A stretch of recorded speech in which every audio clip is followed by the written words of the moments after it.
오늘은 믿음의 눈으로 바라보라, 그런 주제로 말씀을 전하겠습니다. 믿음의 눈으로 바라보라. 모든 일을 믿음의 눈으로 바라보라. 우리 인생에 벌어지는 모든 일을 뭐로 바라보라고요? 믿음의 눈으로 바라보는 것이 굉장히 중요합니다.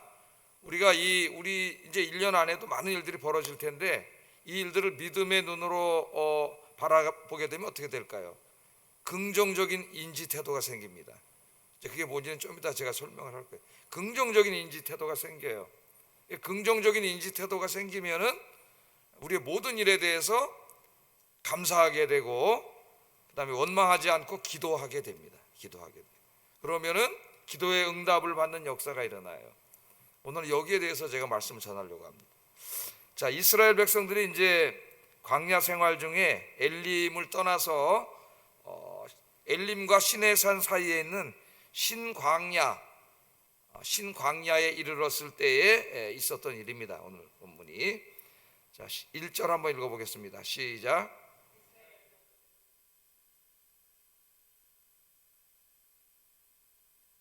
애굽에서 나온 후 둘째 달 15일이라. 그러니까 오늘 본 사건이 발생한 시간과 장소가 정확하게 기록되어 있습니다.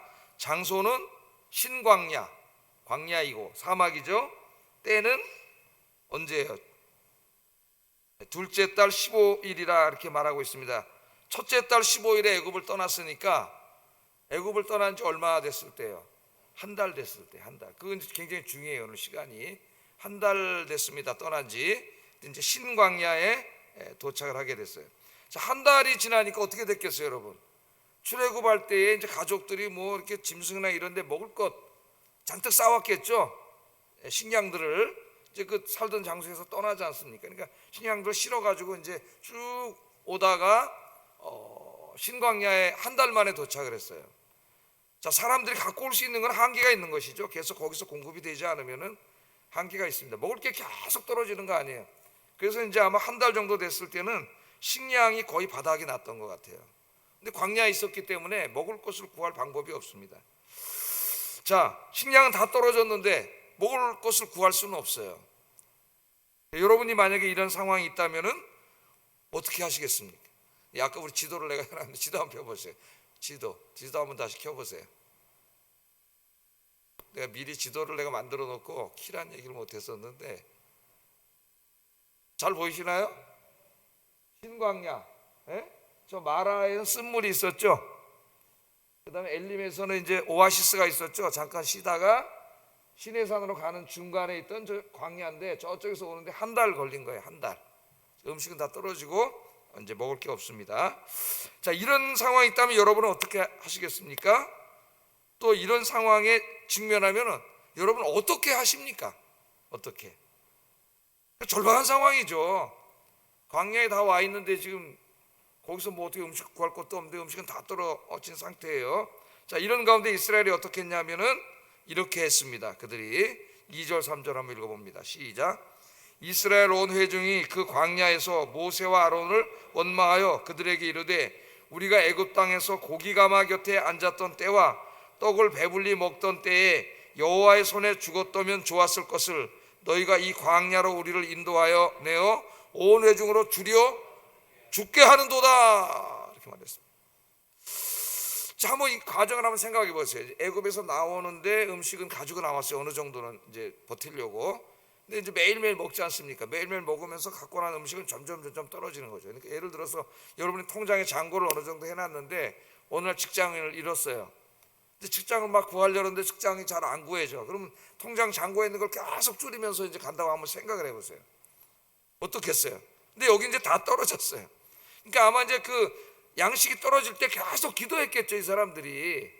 한 달 동안 오면서 이제 하나님 어떻게 주실라 그러죠? 여기 아무것도 없는데. 그러면서 이제 광야길 가는데 계속 기도했을 거예요, 아마. 그러니까 하나님 뭔가 어떻게 해서든지 공급해 주시겠지, 그런 생각으로 이제 왔을 텐데 한 달이 지나서 음식 다 떨어졌는데 아예 아무것도 없는 거죠. 하나님 안 공급해 주는 거예요. 그러니까 어떻게 됐어요, 이 사람들이? 한 달이 지나도 하나님은 침묵하시는 것 같아요. 식량은 다 떨어졌는데 관심도 없는 것 같고. 그러니까 이제 한 달이 되었을 때 드디어 이제 이 사람들의 이 주특기가 나오기 시작합니다. 뭐가 나와요? 불평과 원망이죠. 하여튼 이스라엘 백성들은 하나님이 광야길 40년 동안 부족함이 없이 다 채워주셨는데 조금만 힘들어지면 어떻게 해요? 불평하고 원망해요. 그래서 이 사람들은 왜 망했냐? 불평하고 원망하다 다 망했어요. 자, 불평을 하면서 우리가 애굽에 있을 때는 고기와 떡을 배불리 먹었는데 그때 참 좋았는데 그때 우리를 죽이시지 왜 여기까지 우리를 데리고 와가지고 우리를 죽이시냐고 모세와 아론을 원망하고 하나님을 원망했어요. 지네가 언제 애굽에 있을 때 고기와 떡을 배불리 먹었나? 노예 생활하고 있었는데 가끔 먹었는지는 몰라도 독한 말로 하나님을 원망을 했어요. 그 종살이하는 걸 구원해 주셔서 자유를 얻었잖아요. 자유를. 그 자유를 줘서 하나님을 마음껏 섬길 수 있는 자유를 주셔가지고 그 자유의 땅으로 가고 있는데 그때 좀 힘들다고 그걸 다 잊어먹고 자기들을 구원해 주시는 은혜는 잊어먹고 하나님을 원망하는 거예요. 자, 아까 저 마라도 봤죠. 마라에 갔을 때도 물이 없는데 물이 있잖아요. 그러니까 먹으려고 딱 하는데 물이. 그러니까 또 하나님 원망했잖아요. 그때 하나님 물을 달게 해주셨잖아요. 또 하나님께서는 홍해바다 그 위로 또 올라가고 홍해 건널 때 어떻게 했어요? 또 홍해가 가로막고 있으니까 또 원망해. 하나님 어떻게 하셨어요? 강하고 급한 바람이 불게 해서 홍해바다를 쫙 갈라주셨잖아요. 하나님은 계속 그렇게 은혜를 베풀어 주셨는데도 오늘 또 음식이 떨어지니까 하나님을 또 원망하고 있습니다. 이스라엘 백성들은 자기들 앞에 힘든 일이 생기기만 하면 그것을 부정적으로 바라보고 항상 지도자와 하나님을 원망해 왔어요. 그러니까 원망하다 망한 거예요. 원망하다. 여러분 우리 성경 읽다 보면 이제 룻기 같은 거 읽어보면은 룻이 나오잖아요. 룻이 이제 모압 여자였지만은 이제 그 나오미와 그 아들들하고 이제 이민 온 거죠. 그러니까 이민해서 결혼을 했는데 남편들은 다 죽고 뭐 여러분 잘 아시잖아요. 그래서 나오미가 고향으로 돌아갈 때 이제 시어머니를 따라서 갔어요. 오지 말라는 데도 따라갔어. 고생길인데 어머니 때문에도 가지만은 어머니가 믿는 하나님 때문에 갑니다. 그리고 따라왔잖아요. 룻이. 그렇게 하나님을 위해서 모든 편안한 삶을 희생하고 유대 땅 베들레헴으로 돌아오지 않았습니까? 그럼 뭔가 하나님이 우리 생각에는 뭔가 굉장한 걸 준비해 주셨을 것 같은데 먹고 살 길이 없어요. 딱 왔는데 늙은 시어머니 모시고 먹고 살 길이 없어가지고 룻이 뭐하러 나가요? 그 다음 날부터 남의 집 밭에 이삭 주스러 나가. 어떻게 보면 동냥하는 거나 마찬가지예요. 그러니까 가장 어떻게 보면 천한 일이죠. 남이 이삭 떨어뜨려놓은 거 주스러 간 거예요. 그럼 사람들이 원망할 수가 있어요. 내가 하나님을 위해서 다 버리고 왔는데 고작 나에게 먹고 살 길이 남의 집 밭에 들어가서 주워 먹는 거 이거밖에 안 주십니까? 그렇게 원망이 확 나올 텐데 룻의 이야기를 읽어보면 원망이 없어요. 그 이삭 죽기도 어떻게 해요? 감사함으로 해요. 감사함으로. 그러니까 원망이 없어. 감사함으로 이삭을 주어요. 또 하나님 형통한 길을 주셔서 이 밭에 들어가서 이삭 죽게 해주신 것 감사하잖아요. 작은 일이었지만 감사할 때에 하나님이 거기에 축복을 준비해 놓으셨죠. 거기서 그 동네에 제일 부자이고 믿음이 제일 좋고 인격이 제일 훌륭한 사람을 만나게 하셨어요. 보아스를 만나서 그 일로 결혼을 하게 하시는 그런 축복이 숨겨져 있잖아요. 거기서 원망하고 불평하고 이게 뭐야 그러고 던지고 나왔으면 하나님이 준비하신 복을 못 얻었을 거예요. 근데 룻의 인생에는 원망이 없어요. 원망 이제 살펴보겠지만은 그는 모든 것을 믿음의 눈으로 바라보기 때문에 원망이 없습니다. 우리 다니엘과 그 세 친구들 이야기도 읽어보면은 한 중학교 3학년이나 고등학교 1학년 때 강제로 끌려왔잖아요. 부모님 다 헤어지고 나라는 망하고 바벨론으로 강제로 끌려갔어요. 꼬마 중고등학교 아이 때. 그런데 거기 가서 그들의 삶을 보세요. 다니엘서 원망이 없습니다. 항상 어떤 상황 속에서도 하나님께 감사하고 기도하고 끌려가면서도 그 중학교 3학년 고등학교 1학년 된 애들이 우리 바벨론에 가서 절대 바벨론 문화에 동화되지 말고 이방 신에게 전하지 말고 하나님 섬기며 살자. 그 중3 고1 고 애들이 그렇게 자기끼리 다짐하고 가서 감사하면서 살 때 하나님 그 아이들 들어서 그 바벨론 제국의 최고 높은 자리에 앉혀주시고 또 하나님의 구속사에 크게 써주신 줄로 믿습니다. 그러니까 다니엘과 룻을 읽어보면 원망이 없어요. 또 요셉도 마찬가지. 하나님 복을 받은 사람들의 인생을 보면 원망이 없습니다. 욥도 그냥 죄도 없이 끌려가가지고 10년 이상을 그 노예 생활하면서 노예 생활하다가도 또 하나님 말씀대로 살려고 그 보디발 부인의 그 음탕한 짓에 그 거절하고 거룩하게 살다가 감옥에까지 들어가고 죽게 생겼는데도 항상 감사하고 살잖아요. 원망이 없어요. 왜? 모든 상황을 믿음의 눈으로 바라보기 때문에 하나님의 눈으로 바라보기 때문에 원망이 없어요. 그래서 하나님이 요셉을 복을 주셔가지고 총리까지 올라가게 되고 또 하나님의 구속사에 크게 쓰임받는 영적인 은혜를 주신 거예요. 자, 이 우리의 인생의 태도가 굉장히 중요한데 여러분은 지금 여러분의 인생을 어떻게 바라보고 있습니까? 하나님 믿는 사람들의 인생이 이루어지는 일들에는 결코 우연한 것이 없어요. 우리 인생의 모든 일들은 다 하나님의 선하신 뜻 가운데 일어나는 줄로 믿습니다. 비록 내가 당면한 인생의 문제가 힘들고 고통스럽더라도 거기에는 우리를 향하신 하나님의 선하신 뜻이 있어요. 그걸 우리가 하나님의 섭리라 그러죠. 섭리. 그러니까 내 인생은 그냥 우연히 내가 내 힘으로 살아가는 게 아니라 하나님의 섭리 가운데 이루어지는 주권적인 섭리. 우리는 그걸 믿습니다. 근데 어떤 때는 잘 이해가 안 될 때가 있어요. 너무 힘들고 어려워. 왜 나에게 이런 힘든 고통과 어려움을 주시는지 내가 아무리 생각해도 이해가 안 될 때가 있어요. 이해가 안 될 때가 있어요. 그러나 우리가 확신하는 것은 이 모든 일이 협력하여 소원을 이루기 위한 하나님의 뜻이 있다는 건 우리가 압니다. 내가 어떻게 하나님의 뜻을 다 이해할 수가 있겠어요?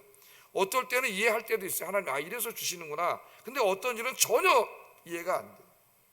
그럴 때는 이해하려고 하지 마시고 기도하세요.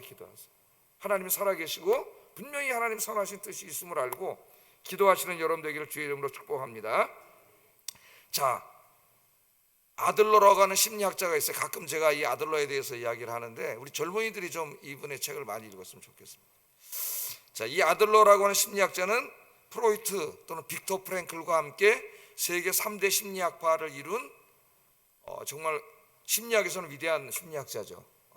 이 아들러라는 심리학자가 있는데 이 사람이 이제 이런 얘기를 했어요. 자기 인생의 모든 결과는 결국 자기 자신의 선택의 결과라는. 어떤 사람 불행한 사람이 있고 어떤 사람 행복한 사람이 있는데 그거는 그 사람이 처해 있는 어떤 과거로부터 가져왔던 유산이나 현재 환경이 그렇게 만든 게 아니고 자기가 선택한 거라는 거예요. 불행한 사람은 불행을 선택한 거예요. 자기. 행복한 사람은 행복을 선택한 거라는 거예요. 이게 무슨 말이냐? 아들러는 우리가 불행한 것은 과거나 현재의 환경 때문이 아니라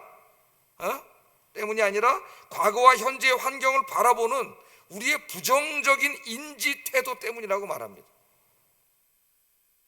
내가 이렇게 흙수저고 우리 집은 가난하고 내 부모님 나에게 물려준 것도 없고 그런 환경이 나를 불행하게 만드는 게 아니고 그런 모든 환경을 바라보는 나의 인지 태도, 부정적인 인지 태도가 나를 불행하게 만든다 그래요. 인지 태도가 뭐예요? 나의 과거나 현재 어떤 상황을 받아들이는 태도입니다. 여러분의 인생을 어떻게 받아들이세요? 어려서부터 태어나가지고 쭉 이제까지 살아오셨잖아요. 그 과거와 지금 현재 처해 있는 상황을 여러분 어떻게 받아들이고 계십니까? 이게 인지 태도예요. 받아들이는 게. 그래서 아들러는 인지 태도를 바꾸는 것은 전적으로 자신에게 달려있다. 자신에게. 인지 태도를 바꾸면 행복해진다. 그렇게 얘기합니다. 그러니까 내 과거와 현재를 어떻게 바라보느냐, 부정적으로 바라보느냐, 긍정적으로 바라보느냐에 따라서 행복과 불행이 나눈다는 겁니다. 예를 들면 똑같이 엮이는 기능에서 가정에서 자랐다 할지라도 어떤 사람은 자기 과거를 탓하고 부모를 원망하고 그러면서 자기 할 일을 아무것도 하지 않고 불행한 인생을 살아가는 사람, 자기 인생을 망치는 사람이 있습니다. 이런 사람은 행복할 수가 없는 것이죠. 그러나 어떤 사람은 힘들고 어렵지만 그야말로 흙수저이지만은 자기의 과거를 긍정적으로 바라보고 남 탓하거나 원망하지 않고 할 수 있는 최선을 다하여서 행복한 미래를 만들어 가요. 그런 사례들을 많이 씁니다. 우리 인류 역사에서 위대한 사람들 중에 절반 정도 이상이 어려운 과정에서 흙수저로 자란 사람들이에요. 그러나 긍정적인 인지 태도, 감사하는 태도를 가지고 자기 인생을 행복하게 미래를 만든 사람들이에요. 그러므로 행복한 과거와 현재와 미래를 위해서는 과거와 현재 그 자체가 아니라 현재와 과거를 바라보는 인지 태도가 굉장히 중요하다. 그걸 어떻게 바라보느냐. 여러분 어떻게 바라보고 있습니까? 어느 날 잠이 안 오니까 누워가지고 내 인생은 왜 이러지? 가난한 집에서 태어나서 난 진짜 부모도 하나도 없고 돈도 하나도 없고 이러면 어떻게 눈물이 나고 우울해지고 자기 연민에 빠져가지고 부정적인 인지 태도가 확 지배하게 되고 불행해지는 거예요. 자기가 자기를 불행하게 만드는 거예요. 그렇게 살지 말라는 거예요. 오늘 이스라엘 사람들 한번 보세요. 이 사람들은 병든 사람들이에요. 부정적인 인지 태도가 고착된 사람입니다. 이게 고착됐어요. 앞으로도 계속 그럴 거예요. 이 사람들은 조금만 어려우면 조금만 어려우면 다시 남 탓하고 원망하고. 이렇게 사람들 뭐 어떤 사람은 남 탓하고 원망하고 계속 이런 말을 하는 사람이 있어요. 이 부정적인 인지 태도가 고착된 거예요. 고착된 거. 그러니까 계속 모든 걸 그렇게 바라보기 때문에 불행해질 수밖에 없어요. 이 사람은 행복할 수가 없습니다. 누가 그렇게 만드는 거예요? 자기 스스로가 만드는 거예요. 자기 스스로가 자기를 불행하게 만드는 거예요. 남 탓하지 마세요. 자기 책임이에요. 자기 책임. 행복한 미래를 만들려면은 과거와 우리가 당면한 현재의 문제 속에서 하나님의 섭리를 발견하고 미래를 향하여 힘차게 나가는 용기와 결단이 필요합니다. 내가 힘들고 어렵지만은 여기는 분명히 하나님의 선하신 뜻이 있을 거야. 내가 지금 다 이해하지 못하지만 분명히 하나님의 뜻이 있다. 그렇게 하나님의 섭리를 믿음의 눈으로 내가 받아들이면은 나의 모든 상황, 과거, 현재를 다 어떻게 봐? 긍정적으로 바라보게 되죠. 그럼 원망과 불평이 나오지 않고 힘들지만 감사. 내가 다 이해하지 못하지만 하나님의 뜻이 있는 줄을 믿습니다. 감사합니다. 그럼 원망이 사라지고 감사하면서 뭐 하게 돼요? 기도하게 돼요. 기도. 이게 이제 위대한 하나님의 섭리에 대한 신앙이에요. 신앙의 가장 높은 수준입니다. 보통 얕은 수준에 있는 사람들은 잘 되면 감사하고 조금 어려우면 원망하고, 이게 그냥 막 환경에 따라서 신앙이 요동쳐. 이제는 그런 어린아이가 되면 안 되겠죠. 우리 인생은 다 하나님의 섭리 가운데 있다는 것을 알고 그러면 긍정적으로 자기 인생을 바라보게 돼요. 그러면 감사하게 되고 기도하게 됩니다. 그러면 하나님의 응답의 역사를 체험하게 돼요. 자, 지금 식량이 떨어졌어요. 이 상황을 바라보는 인지 태도를 바꿔야 됩니다. 나중에 하나님 말씀을 하세요. 자, 하나님이 주실 거야. 굶겨 죽이려고 데려왔겠어요, 여러분? 하나님 여러분 구원해 주셨는데 하나님의 사랑하는 자녀가 되겠는데 여러분 그냥 내팽개쳐 두시겠어요, 하나님께서?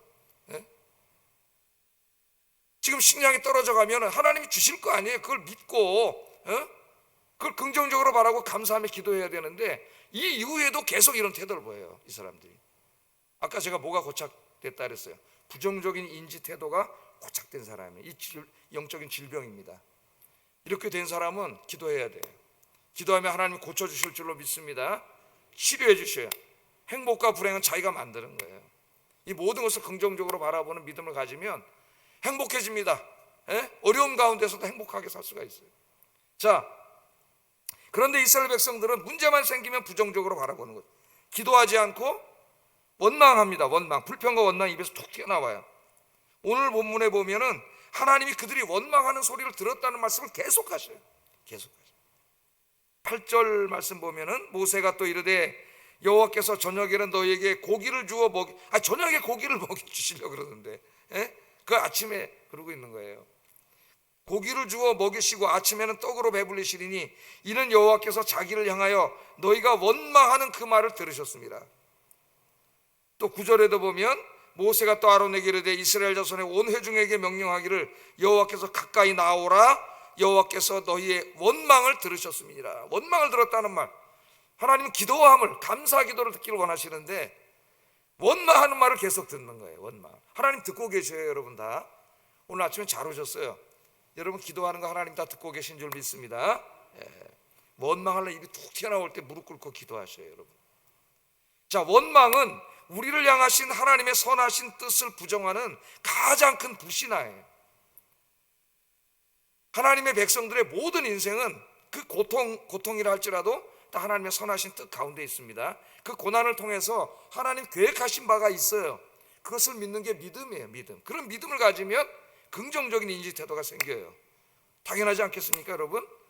그런데 하나님은 이 고난을 통해서 더 큰 복을 준비하고 계신데 그 앞을, 조금 더 앞을 내다보지 못하고 그 눈앞에 있는 일만 바라보고 우리는 원망이 팍 튀어나오고 불평이 나와요. 좀 자기의 인생을 멀리 바라보시기를 주의 이름으로 축복합니다. 너무 시야가 좁아져가지고 당장 눈앞에 있는 요구 하나 안 되면 그냥 막 확 걱정, 염려, 원망이 튀어나오는 이런 어린 나이 신앙 언제까지 여기 머물러 있겠어요? 우리에게 식량이 떨어지도록 식량을 주시지 않는 것은 하늘의 식량으로 먹여주시기 위함입니다. 먹여주시기 위함. 그런데 이스라엘은 이런 하나님의 선하신 뜻을 깨닫지 못하고 하나님을 원망했어요. 자, 그런데 하나님이 이 원망을 들으셨다고 이야기하지만은 만나와 메추라기를 주시겠다고 얘기해. 오늘 저녁부터 메추라기 보내서 실컷 고기 먹여주고 그 다음날 아침에 만나를 내려서 실컷 먹여주겠다고 얘기합니다. 4절 한번 읽어보겠습니다. 시작.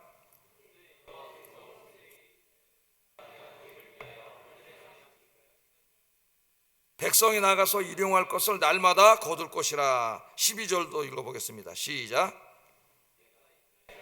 원마함을 들었노라. 그들에게 고하여 이르기를 너희가 해질 때에는 고기를 먹고 아침에는 떡으로 배부르리니 나는 여호와 너희 하나님인 줄 알리라 하라 하시니라. 아멘. 자, 이 말씀을 좀 잘 읽어보세요. 하나님께서 이스라엘의 원망을 들으셨다는 것과 만나와 메추라기를 주셨다는 것, 이게 논리적으로 맞지가 않습니다. 네가 이렇게 기도했기 때문에, 히스기야 기도 그러잖아요. 네 기도와 눈물을 내가 봤다 들었다. 네 병을 고쳐주리라. 이래야 이게 논리적으로 맞잖아요. 그런데 여기는 네 원망을 들으셨다. 그래서 하나님이 메추라기와 떡을 만나러 주실 것이다. 이게 뭔가 이게 논리적으로 맞지 않습니다. 원망을 듣고 책망하셨다고 말하거나 기도를 듣고 응답하셨다고 해야 논리적으로 맞아요. 그런 말씀이 많아요, 성경에는. 자, 우리는 여기서 뭘 알게 되냐면 우리가 부족함에도 불구하고 오래 참고 기다리시는 하나님의 사랑을 깨닫게 됩니다. 몇 달 전에 우리가 새벽 기도할 때 예레미야서를 몇 달 동안 공부를 해왔어요. 예레미야서를 쭉 공부했습니다. 유다 백성들이 하나님을 떠나서 우상을 숭배하고 영적 도덕적으로 죄를 짓고 계속 살았어요. 자, 그때 하나님 어떻게 하셨어요? 즉시로 그들을 심판하시지 않고 어떻게 하셨어요? 회개하고 돌아오기를 하나님 어떻게 기다리고 계셨어요. 지금도 마찬가지세요. 내가 하나님 뜻을 모르고 불평하고 원망할 때 그냥 금방 책망하시는 게 아니라 하나님은 하나님의 뜻을 깨닫고 회개하고 돌아오기를 기다리시는 거예요. 그래서 우리가 예레미야서를 읽어보면은 하나님 예레미야를 보내죠. 그들에게 보내서 하나님 말씀을 전합니다. 회개하고 하나님께로 돌아와라. 그러면 하나님께서 바벨론으로부터 지켜주고 복을 주실 것이다. 그렇게 예레미야가 설교를 해. 매일 나가서.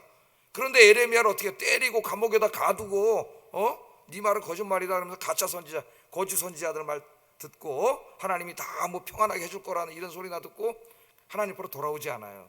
근데 하나님께서 계속 기다려 주시는데 예레미야가 40년 동안 사역을 했습니다. 40년. 그러니까 무려 40년 동안을 계속 기다려 주신 거예요. 하나님께서 계속 예레미야를 보내는 거예요. 그 예레미야 나가는데 설교도 다 듣지도 않아. 사람들이 거짓 선지자들 돈 많이 번다, 잘 된다, 평안한다 이 설교 들으러 가고 예레미야 말은 듣지도 않아요. 너 다시는 와서 그런 설교하지 말라 그러고. 너무 힘들어가지고 예레미야가 어느 날 하나님 앞에 어떻게 했어요? 나 힘들어서 더 이상 못 해먹겠다. 나 힘들어서 더 이상 못하겠습니다. 그런 얘기까지 했어요. 근데 하나님은 계속 기다려. 그러니까 하나님 기다리시는 사랑이에요. 뭐 우리가 한두 번 원망하고 불평했다고 하나님 뭐 우리를 책망하시고 그러시는 게 아니라 계속 40년을 기다리는데 40년 동안 안 돌아와. 그래서 망했어요. 예루살렘 40년 동안 하나님이 계속 말씀하시는, 지금도 하나님 목사를 통해서 계속 설교를 통해서 계속 말씀하시는데 안 들어. 듣기를 주의 이름으로 축복합니다. 안 듣고 계속 자기 길로 가는 거예요. 인간의 길로. 그러면 하나님이 기다려 주시지만은 하나님 계속 기다리세요. 하나님 이 은혜의 한계가 있어요, 여러분. 거기에 가니까 예루살렘 망하잖아요. 바벨론 군대가 쳐들어와서 아주 싹 망해버렸어요, 예루살렘. 하나님은 우리가 부족하더라도 오래 참고 기다려 주십니다. 이 기다려 주시는 기간, 은혜의 기간 안에 우리는 변화돼야 되고 하나님께로 돌아와야 돼요. 원망하지 않고 긍정적인 인지 태도를 가지고 감사하면서 기도하는 사람으로 돌아오기를 주의 이름으로 축복합니다. 민수기 이제 나중에 13장, 14장 이때로부터 한 2년 정도 후의 일인데 이제 계속 가잖아요. 그래서 민수기 13장, 14장에 보면 가데스바네아라는 곳에 이제 이르러 가지고 10명의 정탐꾼을 보내지 않습니까? 근데 정탐꾼들이 갔는데 이 정탐꾼들을 갈 때에 각 지파에서 한 명씩 뽑아서 이제 보냈잖아요. 그런데 간 사람 중에서 여호수아와 갈렙을 빼고 나머지 10명이 돌아와 가지고 부정적인 이야기를 하는 거예요. 이 사람들 머릿속에 어떻게 됐다 그랬어요? 모든 걸 부정적으로 바라보는 인지 태도가 고착화된 사람. 이런 사람들이 또 교회 일을 한다고 한번 생각해 보세요. 교회를 할 수가 없어요. 이런 사람들이 있으면 계속 안 된다 하지 말자, 안 된다 하지 말자, 이런 사람들이 있으면 교회를 할 수가 없어요. 여러분 그런 사람 없죠? 교회를 할 때 절대 그렇게 하면 안 됩니다. 뭐 이렇게 잘 계획을 세우고 이런저런 의견을 내는 건 중요하지만은 계속 부정적인 생각이 고착화된 사람은 계속 병든 사람이에요. 분위기를 다 망가뜨려놔, 이 전체를 다. 자, 이 부정적인 인지 태도가 고착된 10명이 가가지고 갔다 왔어요. 갔다 뭐라 그래요? 어우, 가나안 땅 가니까 너무 좋은 건 사실이야. 막 포도 한 송이를 둘이 들고 다니는 그림 있잖아요. 어린이 그림 성경에 포도가 많이 나는 곳이죠, 거기는. 예? 막 살기도 좋고 땅도 기름지고 너무 좋습니다. 그러나 그 다음에 접속사를 사랑을 잘 봐야 돼, 사람들 말을. 그러나 다 뒤집어 엎는 거예요, 접속사. 그러나 거기에는 안악자손이라고 하는 큰 거인들이 살고 있는데 무진장 강한데 우리는 그들에 비하면은 메뚜기 새끼와 같습니다. 메뚜기 같다는 거예요, 거기들. 그럼 우리 다 죽습니다. 부정적인 얘기로 화가 나니까 부정적인 얘기는 금방 파급 효과가 커요. 인간의 죄성이 있기 때문에 긍정적이고 믿음의 얘기 파급 효과보다 부정적인 얘기 파급 효과가 더 커요. 부정적인 한 사람의 공동체 다 망가뜨려 놓을 수 있어요. 요새 이게 어디서 이루어져? 인터넷 공간에서 그런 병든 사람들이 몇 개 써놓으면은 여기에 또 사람들이 붙어가지고 금방 공감을 형성해서 한 나라의 대통령도 금방 끌어내릴 수가 있어요. 이 무서운 사회예요, 이 사회가. 지금 자, 부정적인 얘기를 하니까 갑자기 거기 있던 200만의 사람들이 완전히 절망에 빠져버려가지고 여호수아와 갈렙이 아니라고 둘이 아무리 얘기해도 듣질 않아. 그래가지고 어떻게 했어요? 모세 아론을 원망하고 우리가 다른 지도자를 세워. 모세 아론 이제 쫓아내고 저놈 새끼들 다른 지도자 세워서 애굽으로 돌아가자. 다시 죄악의 세상으로 돌아가자. 그렇게 얘기하지 않았어요? 그때 모세가 중보기도 하지 않았다면은 이제 그 읽어보세요. 민수기 13장 14장. 광야에서 전염병으로 다 죽었을 거예요. 하나님 전염병으로 그냥 다 치실라 그랬어요. 근데 모세가 민족을 부르짖고 기도했기 때문에 하나님이 용서해 주셨습니다. 그러면서 하나님 말씀을 하셨어요. 민수기 14장 22절 23절 한번 읽어보겠습니다. 시작.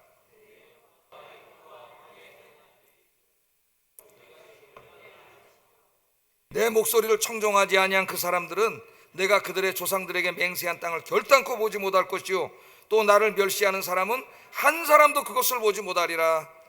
아멘. 자, 니네가 광야에서 내가 계속 이렇게 기적을 행해 줬는데도 불구하고 몇 번이나? 10번이나 나를 시험하고 내 목소리를 청종하지 않고 원망했다는 거예요. 하나님이 다 세고 계셔. 10번이나 계속해서. 그래서 모세의 기도를 듣고 그 죄를 사해 주셔서 그날 전염병으로 죽을 것에서는 구원해 주셨지만은 여기에 있는 모든 사람들, 출애굽 1세대입니다. 출애굽할 때에 20세 이상으로 있던 모든 성인들 단 한 사람, 두 사람 빼고는, 여호수아와 갈렙 빼고는 한 사람도 약속의 땅에 축복을 누리지 못했어요. 이걸 알아야 돼요, 여러분. 애굽에서 출애굽할 때는 다 가나안 땅을 약속받고 나온 사람들이에요. 그런데 여기 가데스 바네아에 와서 하나님이 뭐라 해요? 나를 멸시했다 그러잖아요. 하나님 원망하고 불평하고 이게 뭐 한 거예요? 하나님이 다 가나안 땅을 주려고 거기까지 데려왔는데 우리 메뚜기 새끼라니. 하나님을 멸시한 거예요, 하나님을. 그래서 용서를 해주셨어요. 그래서 이때로부터 가나안 땅에 2년 만에 원래 들어가게 돼 있었는데 38년 동안 이제 광야를 헤매요. 민수기 읽으면 다 나오죠. 광야를 38년 동안 떠돌아다니다가 출애굽 때 그 20세 이상의 어른들은 광야에서 다 죽습니다. 민수기 읽어보세요. 여호수아와 갈렙 빼고는 다 죽어요. 두 사람만 들어가요. 두 사람만. 그러니까 하나님께서 우리 죄를 사하시고 구원해 주셨습니다. 우리의 구원은 취소되지 않아요. 그러나 우리를 향하신 하나님의 뜻을 깨닫지 못하고 불평과 원망의 삶을 계속 살면 하나님께서 우리를 위해 준비하신 가나안의 축복은 하나도 누리지 못할 수가 있어요. 원망하지 않고 기도하시기를 주의 이름으로 축복합니다. 나의 인생은 하나님의 섭리 가운데 있다. 믿습니까? 하나님의 선하신 뜻 가운데 있다는 것을 믿으면 내 인생을 바라보는 긍정적인 인지 태도가 생깁니다. 물론 이제 이 말은 심리학적인 용어지만은 긍정적인 인지 태도가 생겨요. 그러면 모든 것을 하나님의 선하신 뜻 가운데 바라보면서 어떻게 돼요? 힘들어도 감사하게 되고 원망 대신 기도하게 돼. 기도하면은 하나님이 지금 준비해 놓으셨잖아요. 이 어려운 가운데서도 네가 원망하지 않고 기도하는구나. 하나님 얼마나 기뻐하시겠어요. 네가 나를 멸시하지 않고 기도하는구나. 나를 인정하는구나. 하나님이 가나안 땅의 축복으로 채워주실 줄로 믿습니다. 그래서 이것을 믿고 인정한 긍정적으로 바라본 여호수아와 갈렙만 그 축복을 누렸어요, 여러분. 그 밑에 자식들은 뭐 무슨 죄가 있겠습니까? 자식들은 다 같이 들어갔죠. 예? 그래서 여러분들 이제 오늘 둘째 날입니다. 올 한 해 어떻게 살아야 되느냐? 내 인생은 다 하나님의 섭리 가운데 있다, 선하신 뜻 가운데 있다는 것을 믿고, 내 과거와 현재도 다 하나님의 뜻 가운데 있었음을 믿고 긍정적으로 자기 인생을 바라보면서 감사하면서 기도하고 응답받는 한 해가 되기를 주의 이름으로 축복합니다. 기도하겠습니다. 두 가지를 기도합니다. 과거와 현재를 바라보는 부정적인 인지 태도를 믿음의 인지 태도로 바꾸고, 기도하면서 감사하면서 내가 할 수 있는 최선을 다하게 하소서. 요셉처럼, 다니엘처럼, 루처럼 그렇게 살게 해주세요. 두 번째, 우리 인생이 하나님의 선하신 뜻 가운데 있다는 것을 확신하면서 어떤 상황 가운데서도 원망하지 않고 감사하게 하시고 기도하게 하소서. 기도하겠습니다.